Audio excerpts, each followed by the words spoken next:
Hello friends.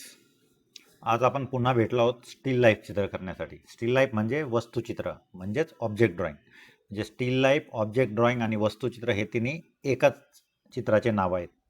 तर वस्तुचित्रामध्ये आपण आज काही ज्या काही वस्तू करणार आहोत, 3-4 वस्तू करणार आहोत. त्या वस्तू आपण पूर्णपणे कलर करणार आहोत पोस्टर कलरच्या सहाय्याने. ओके, पोस्टर कलरच्या आणि ब्रशच्या सहाय्याने आपण ते कलर करणार आहोत. आणि एलिमेंटरी आणि इंटरमिजिएट दोन्हींच्या विद्यार्थ्यांसाठी हे उपयोगी ठरणारा व्हिडिओ आहे. ओके, आता एलिमेंटरी आणि इंटरमिजिएटमध्ये बेसिक फरक काय असतो बघा. एलिमेंटरीमध्ये तुम्हाला बॅकग्राऊंड करायचं नसतं, म्हणजे जे मागं कापड सोडलेलं असतं किंवा ड्रेपरी म्हणतो आपण, ती ड्रेपरी करण्याची आवश्यकता नाही आहे. फक्त तुमच्या ऑब्जेक्टच्या खाली थोडीशी शॅडो दाखवायची तुम्हाला. जसं आपण आधी शिकलो आहोत. एक छोटीशी शॅडो दाखवायची, बस इतकं केलं तरी तुम्हाला पाहिजे, म्हणजे जे अपेक्षित मार्क आहेत ते मिळू शकतील. फक्त शेड लाईट करताना चित्राच्या म्हणजे ऑब्जेक्ट जे आहेत त्याचे शेड लाईट्स करताना त्याला डिटेल्स करायचे 3 ते 4 रंगामध्ये ते करायचं आहे. एलिमेंटरी आणि इंटरमिजिएट दोन्हींसाठी. फक्त इंटरमिजिएटच्या मुलांना फरक काय आहे तर मागची ड्रेपरी त्यांना कंपल्सरी आहे. इंटरमिजिएटच्या मुलांना साधारण 3 मानवनिर्मित वस्तू आणि 2 निसर्गनिर्मित वस्तू, म्हणजे असे 5 असतील किंवा 6 वस्तू असतील. पण एलिमेंटरीच्या मुलांसाठी 2 मानवनिर्मित वस्तू आणि 1 निसर्गनिर्मित वस्तू, म्हणजे मग एखादा फळ येईल आणि बाकी 2 वस्तू मानवनिर्मित कुठल्या पण असतील. मग कमी 4 असतील किंवा 3 असतील आणि यांना 4 असतील किंवा 5 असतील. त्यामुळे हा एक बेसिक फरक आहे. मागच्या ड्रेपरीचा एक बेसिक फरक आहे. या फरकांसह आता आपण प्रॅक्टिस करणार. आजचं चित्र जे करणार आहोत ते दोघांसाठी आहे, म्हणजे तुम्ही ड्रेपरी पण आपण त्यात करणार आहोत पोस्टर कलरने आणि ऑब्जेक्ट पण करणार आहोत. पण एलिमेंटरीच्या मुलांसाठी या वस्तू तितक्याच महत्त्वाच्या आहेत, कारण प्रॅक्टिस करायची आहे. तुम्हाला वाटलं तर तुम्ही कपड्याचं पण काम, मागच्या ड्रेपरीचं पण काम करू शकता. इंटरमिजिएटच्या मुलांनी मात्र कंपल्सरी या ड्रेपरीचं काम करायचं आहे. ओके, आता मी जे चित्र सुरू केलेलं आहे ते दाखवतोय. साधारण बघा, याच्यात मी आता काय केलं, एक टोपली काढलेली आहे. साधारण टोपली कशी काढलेली बघा. असा एक ओव्हल काढला. सुरुवातीला काय करा, एक असा एक छोटासा समजा ओटा आहे थोडासा, तो ओटा काढलेला आहे आपण इथे आणि त्याला टेकलेली एक टोपली दाखवली. टोपली दाखवण्यासाठी असा तिरका ओव्हल काढला. नंतर ह्या 2 कर्व लाईन काढल्या, कर्व आणि थोड्या स्लांट काढल्या आतल्या बाजूला. ओके, आणि ही जशी कर्व लाईन आहे तशीच ही कर्व लाईन काढून घेतली. ओके, आणि आतमध्ये याचा तळ दाखवण्यासाठी एक छोटीशी कर्व लाईन, म्हणजे खरं तर हा ओव्हलच आहे एवढा, हा असा ओव्हल आहे, पण तो ओव्हल अदृश्य स्वरूपात याची फक्त कर्व लाईन, या बाहेरच्या कर्व लाईनला ही पॅरलल काढायची सेम टू सेम. ओके, अशी टोपली काढून घ्या तुम्ही. त्यानंतर इथे एक प्लास्टिकचा ग्लास काढूयात आपण.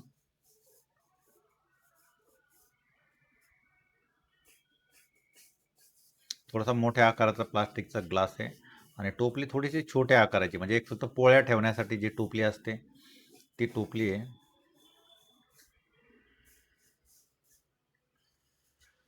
इथे ग्लास काढलाय आपण आणि ग्लासच्या समोर एक आपल्याला शिमला मिरची ठेवायची.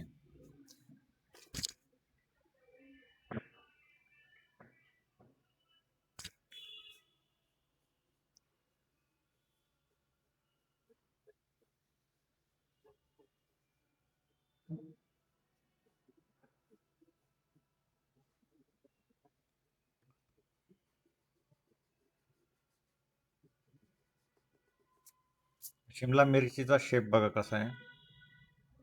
त्याची दांडी जे आहे, देठ देठ म्हणून, दांडी म्हणण्यापेक्षा देठ म्हणूयात त्याला, ते देठ असं आहे.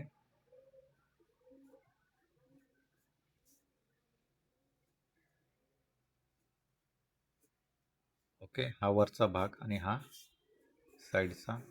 तर ह्या असे त्याचे पार्ट झालेत बघा. ओके, अशी शिमला मिरची काढायची तुम्हाला. शांततेने काढा, व्हिडिओ पॉज करून पाहून तुम्ही करू शकता, त्यामुळे घाई करू नका.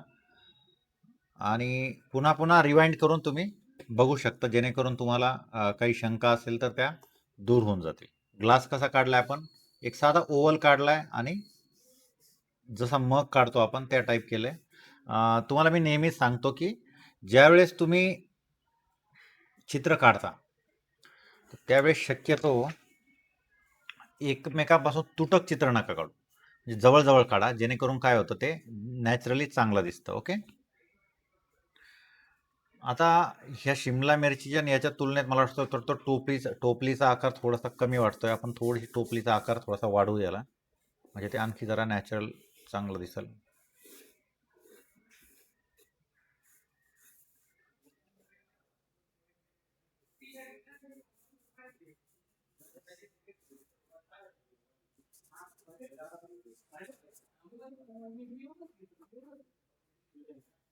आता नीट बघून घ्या की आपल्याला हे आकार आहे, जोपर्यंत आपण फायनल होत नाही तोपर्यंत थोडासा बदल करता यायला पाहिजे, म्हणजे परफेक्ट. आणि बदल केलेच पाहिजे, कारण जोपर्यंत तुमचं परफेक्शन येत नाही तर परीक्षकाला ते कळत नाही की याला अजून प्रपोर्शन कळत नाही व्यवस्थित, नाही का.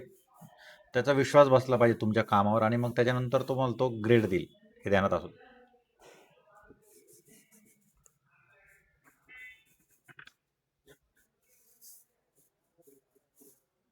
ही कर्व लाईन काढलेली खाली.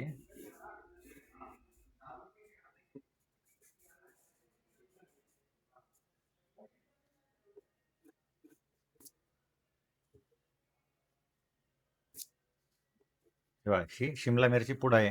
हे जे एकाड एक काढल्यामुळे थोडं जरा नॅचरल वाटतं ते.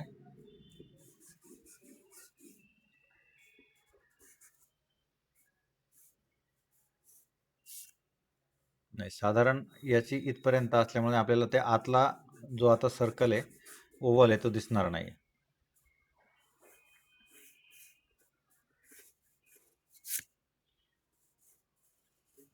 आता याला इथे थोडासा आपण एक गोट म्हणूयात एक प्रकारे.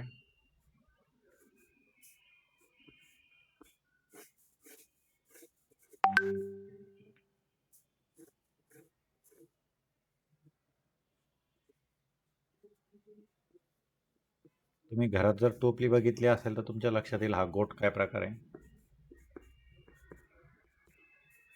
त्यानंतर हे बघा, इकडच्या रेषा, इथल्या रेषा साधारण सरळ, इथली रेष सरळ जर आली तर इकडच्या दोन या बाजूला कर्व आणि इकडच्या दोन या बाजूला कर्व काढायचे. बाकी हे डिटेल आपण नंतर करू शकतो.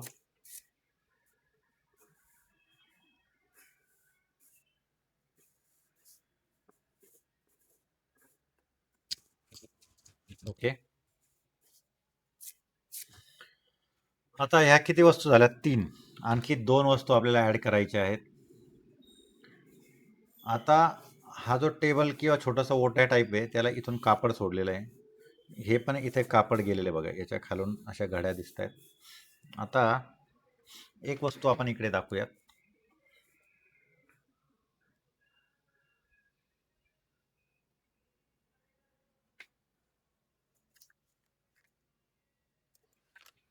आता ह्या 2 मानवनिर्मित वस्तू झाल्या, एक निसर्ग निर्मित झाली. आता आणखी एक आपण निसर्ग निर्मित वस्तू काढूयात, जसं की डांगर. माहिती आहे तुम्हाला डांगर, आहे ना? तर आपण डांगर काढूयात इथे. डांगराची एक खाप कट केलेली आहे.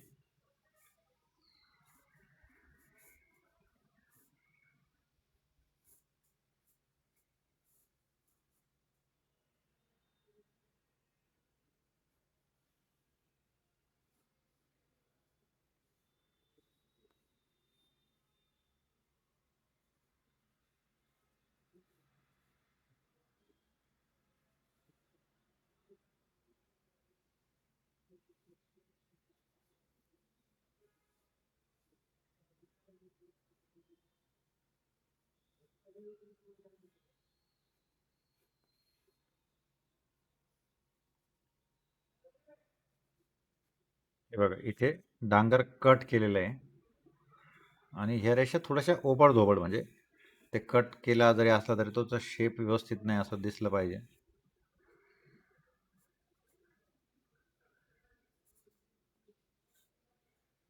हे असं. ओके. शेप नीट बघून घ्या आणि तसंच काढा तुम्ही.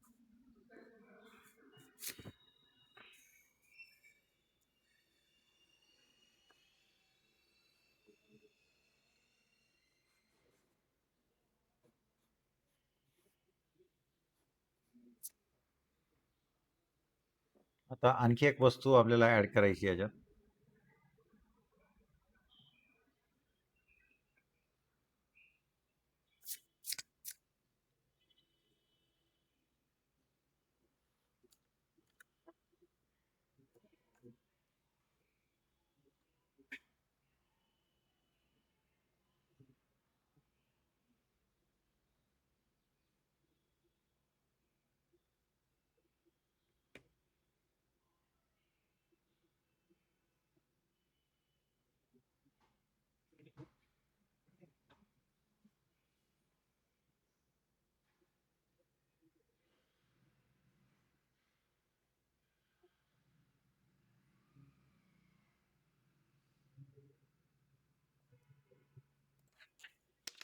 ओके, तिसरी वस्तू पण मानवनिर्मित काढूयात. इथे एक मी वॉटर बॅग दाखवतो स्टीलची. म्हणजे आपल्याला स्टीलचे ऑब्जेक्ट कसे करायचे असतात त्याचा पण एक प्रकारे सराव होऊन जाईल. ही वॉटर बॅग आहे छोटीशी, इकडे ठेवलेली आहे मागे.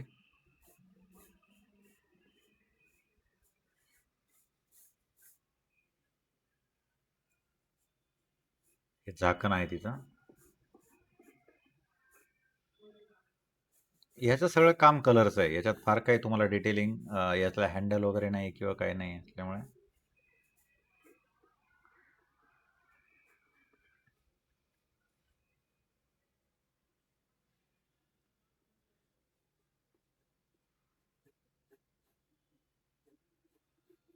इथं त्याला आपल्याला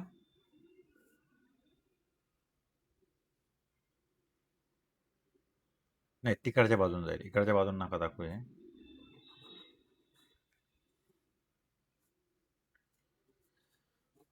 ओके, अशा प्रकारे वॉटर बॅग स्टीलची आहे ती. ओके, तर आता ह्या वस्तू झालेल्या आहेत. तर याच्यामध्ये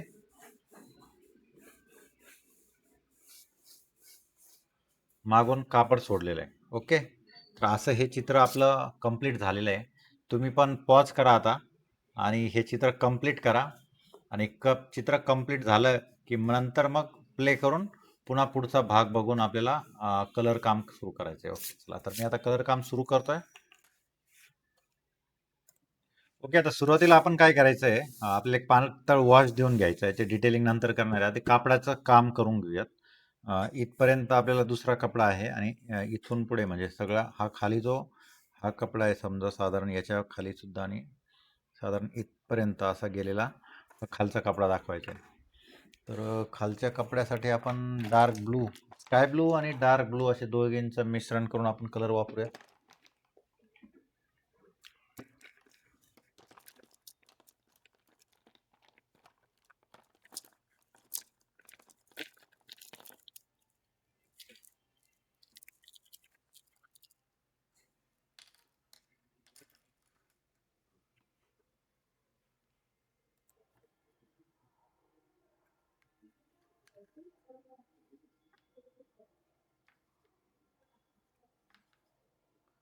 थोडासा पाण्याचं प्रमाण जास्त ठेवलंय मी, कारण आपल्याला याला परत सेकंड हँड पण करायचं आहे आणि त्याच्यात मग आपण याचे बारकावे सगळे कंप्लीट करूयात.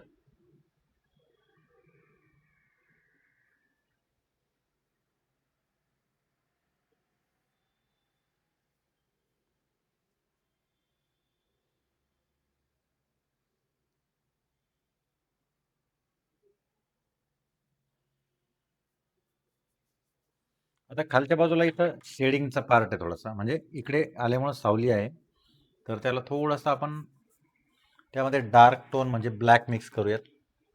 एकदम किंचितसा मिक्स करायचा, फार नाही, जास्त डार्क नको व्हायला.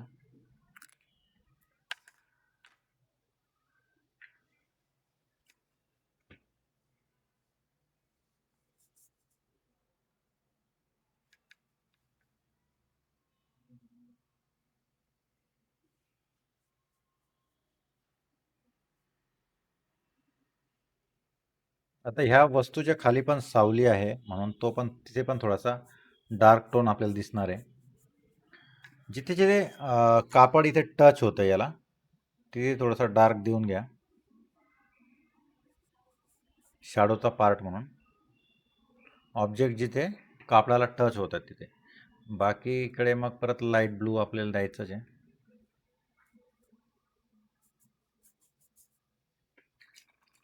आता ब्लॅक कमी केला आणि ब्लू वाढवला.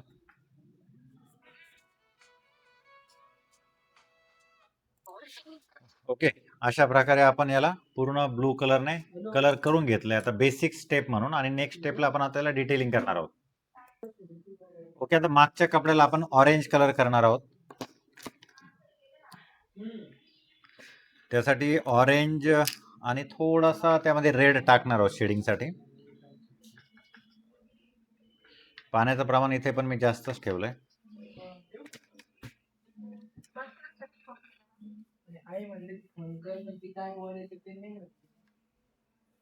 ऑरेंज पातळ केलाय थोडासा.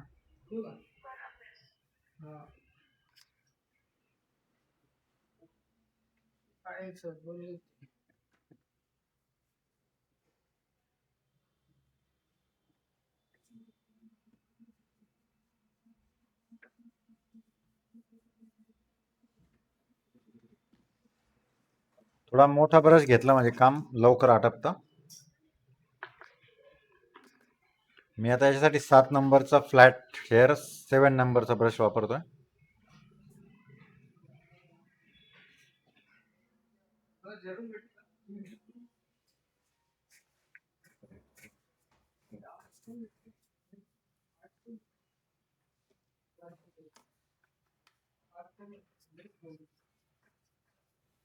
जसा कापडाचा स्ट्रोक आहेत कापडाचे त्याप्रमाणे रंग देतोय आपण.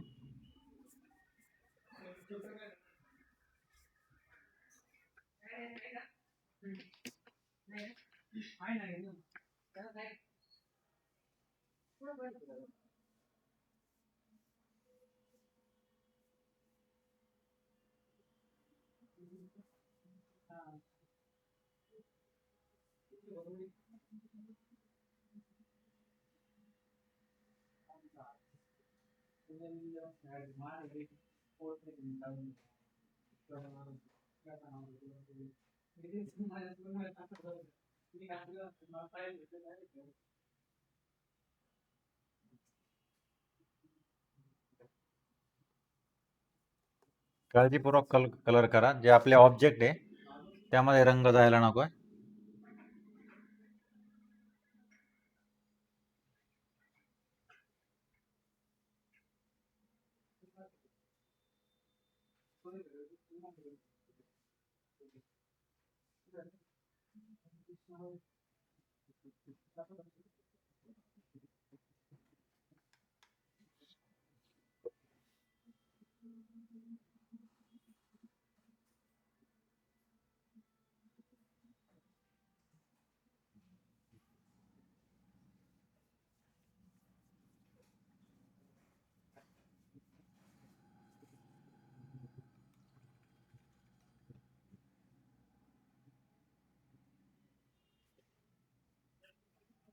आता या टोपलीला कलर करूयात.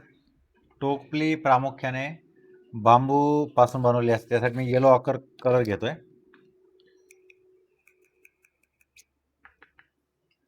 बेसिक काम करताना आधी आपण फक्त वॉशेस दिले तरी चालतील, म्हणजे नंतर डिटेल करताना आपल्याला ते त्यात शेड लाईट वगैरे जास्त दाखवता येतील. आता मी येलो ऑकर घेतलाय प्लेन.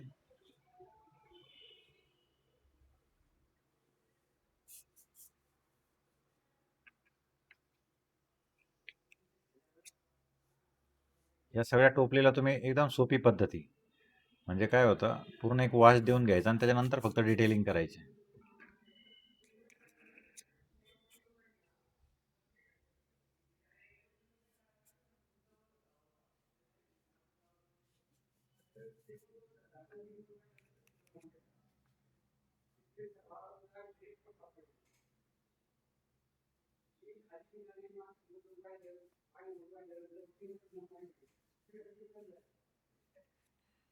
आणि मग याच्यात आपण नंतर ऑरेंज, ब्राऊन, ब्लॅक असे 2-3 कलर वापरून त्याला डिटेलिंगचं काम करणार आहे. तर सध्या फक्त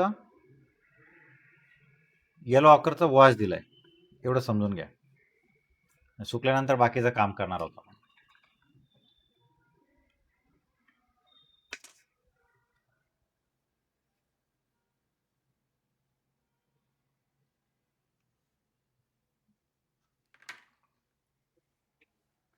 ओके, आता ही जी शिमला मिरची आहे याच्यासाठी मी हिरवा कलर देऊन घेतो आधी.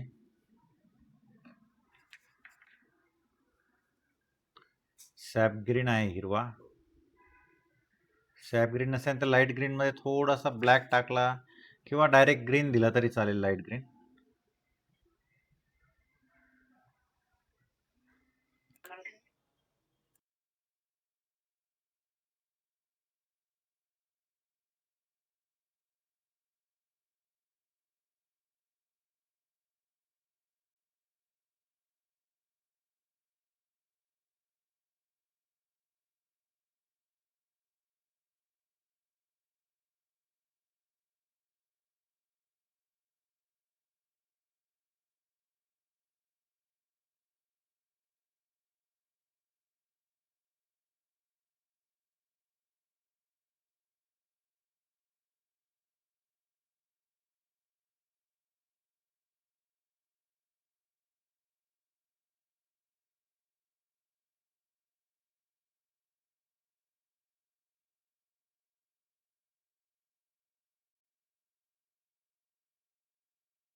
ओके, तर आता आपण मॅजेंटा घेऊयात, म्हणजे तो जो ग्लास आहे कोपऱ्यातला त्याचं काम करायला घेणार आहे मी. ओके, आता त्या मॅजेंटामध्ये मी काय करणार, थोडासा ब्लॅक टाकलाय.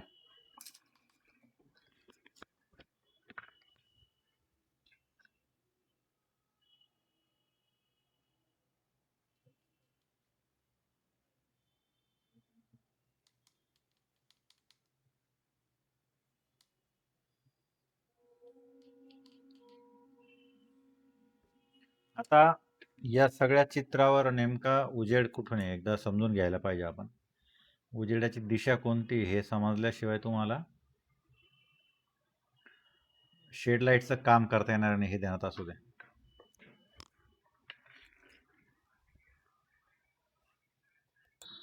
आता मात्र आपण इतक्या वेळ जशी घाई केली तशी घाई करायची नाही, एकदम शांततेने हळूहळू काम करा. आउटलाईनच्या बाहेर कलर जायला नाही पाहिजे याची काळजी घ्यायची तुम्हाला. आता उजेड इकडून आहे म्हणून इकडून डार्क टोन येतोय.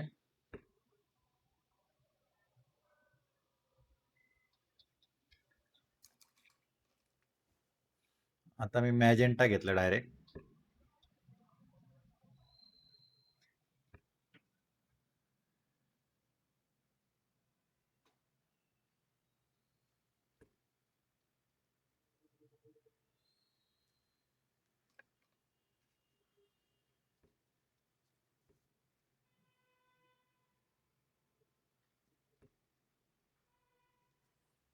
आता यामध्ये थोडासा व्हाईट टाकणार आहे, म्हणजे इकडचा लाईटचा पार्ट आपला तयार होईल.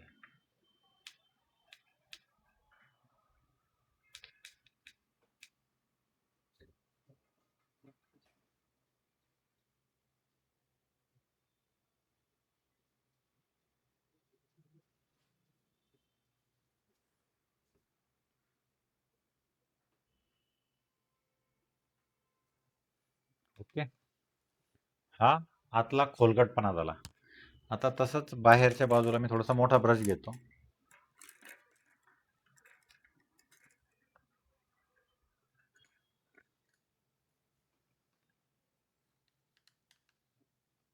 आता तो डार्क टोन इकडून वापरतोय सुरुवातीला.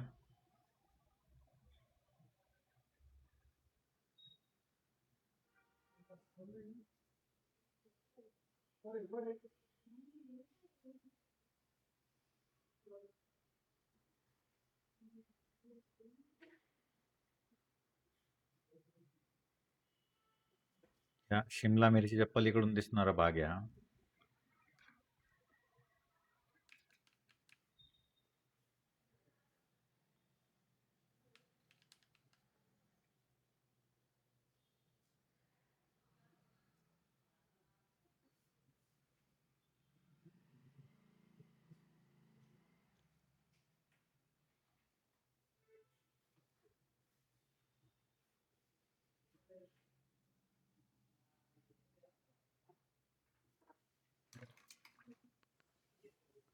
आता फक्त मॅजेंटा घेऊयात.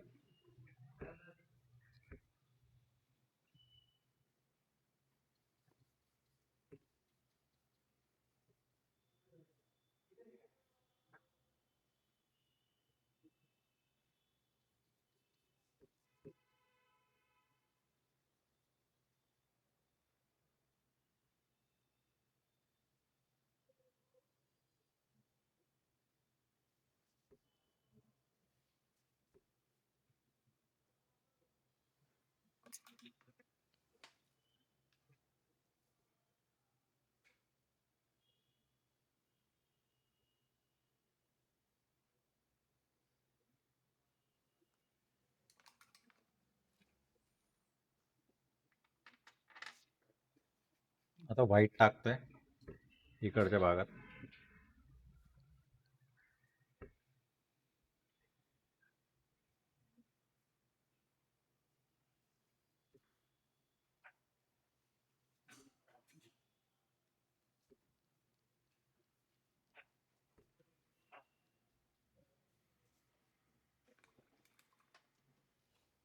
व्हाईटचं प्रमाण आता आणखी वाढवतो.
थोडीशी लाईटची ही जी वरची कड आहे तिच्यावर उजेड पडलेला आहे, त्यामुळे थोडंसं लाईट दिसणार तो. ओके.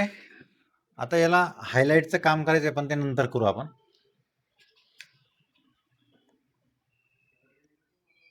हे ऑरेंजच्या शायाने थोडंसं मी जरा इथं डिटेल करतो. ओके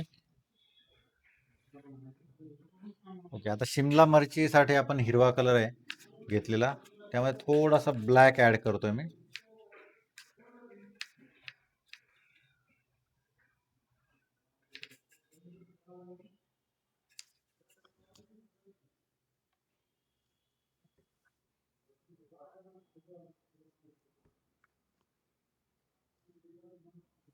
उजेड या बाजूने आहे, म्हणजे आता साधारण इथे मी डार्क टोन देतोय.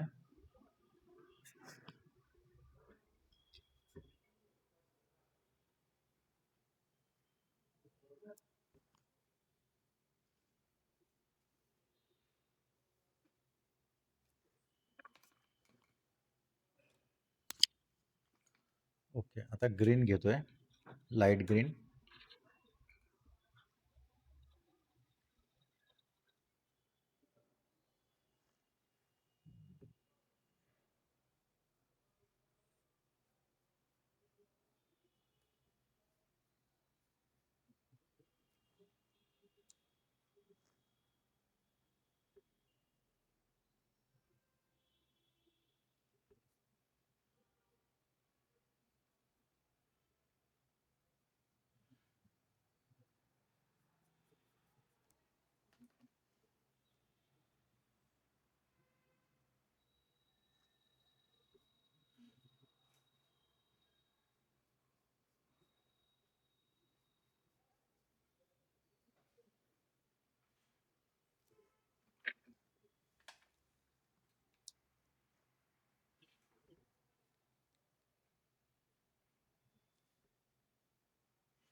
आता ह्यामध्ये थोडासा व्हाईट टाकून या बाजूला लाईट असलेल्या पार्टचं काम करूया तिकडे.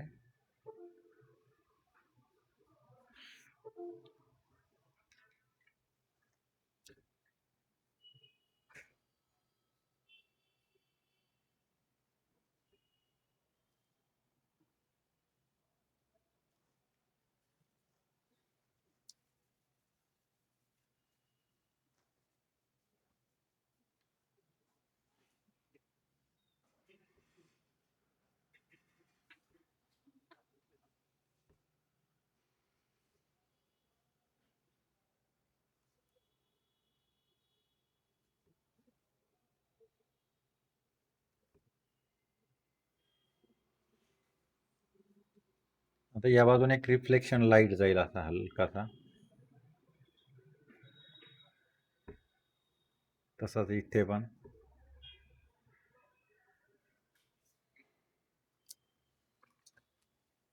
आणि याला मिक्स करायचं पुन्हा लाईट ग्रीन घेऊन.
इथे मी लाईट ग्रीन घेतलंय.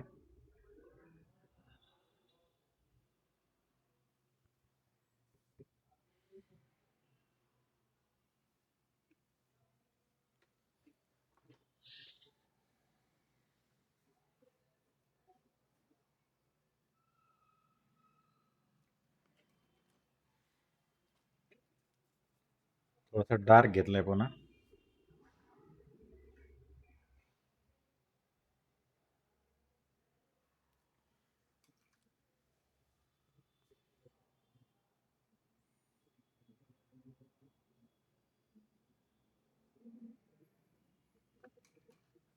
दुसऱ्या कलरमध्ये ब्रश बुडवताना कधी पण आधी ब्रश धुवून घ्यायचा आहे पाण्यात, कपड्याने स्वच्छ करायचं आणि मग परत दुसऱ्या कलरमध्ये. जर तुम्ही तसं केलं नाही तर काय होणार आहे, तुमचे सगळे हे जे टोन आहे ते बदलून जाणार. कारण प्रत्येक वेळेस तुमच्या ब्रशला आधीचा रंग असेल आणि तो दुसरा तुम्ही घ्यायला गेले की अपेक्षित शेड तयार होणार नाही. त्यामुळे काळजी घेत जा की प्रत्येक वेळेस ब्रश काही झालं तरी धुवायचंच. आता लाईट घेऊ आपण. ही जी दांडी त्याच्यावर दांडीचा जो भाग आहे,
ओके.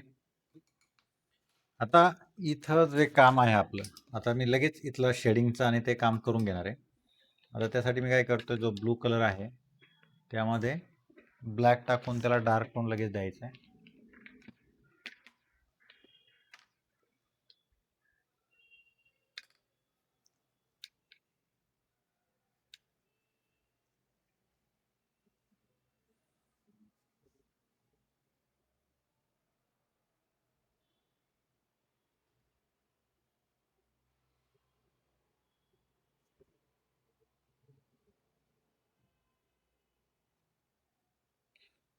उजेड इकडून आहे म्हणल्यावर सावली या बाजूने येणार आहे.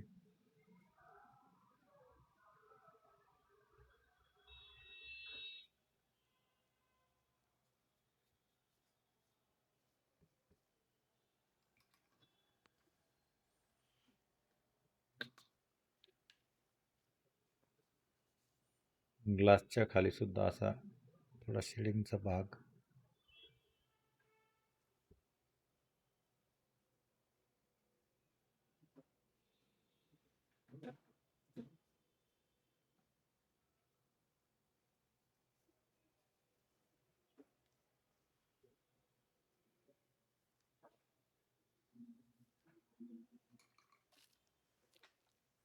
आता त्यामध्ये जरा व्हाईट टाकून घ्यायचं आहे.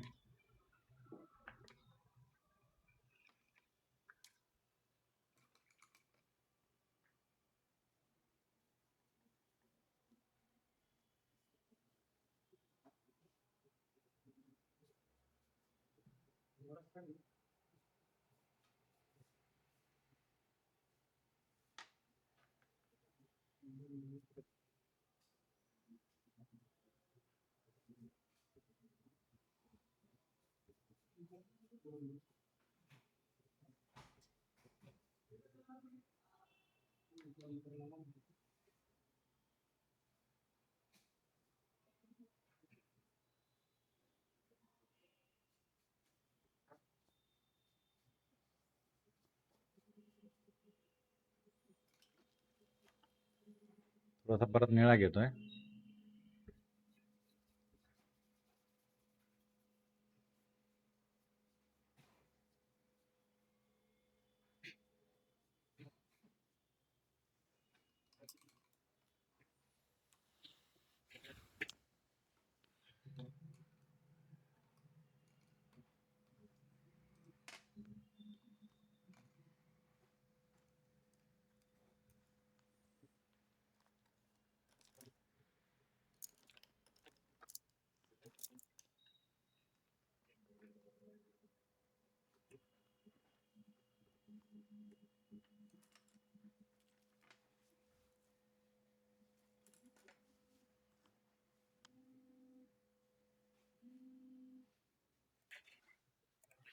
ओके मित्रांनो, आता आपण उरलेला पार्ट पुढच्या भागात करूयात. म्हणजे जे याचं उरलेलं काम आहे ते पुढच्या भागामध्ये करूयात.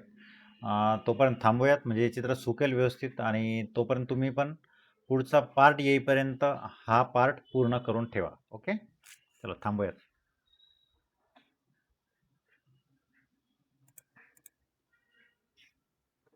हे पूर्ण व्यवस्थित बघून पूर्ण तयार करून ठेवा.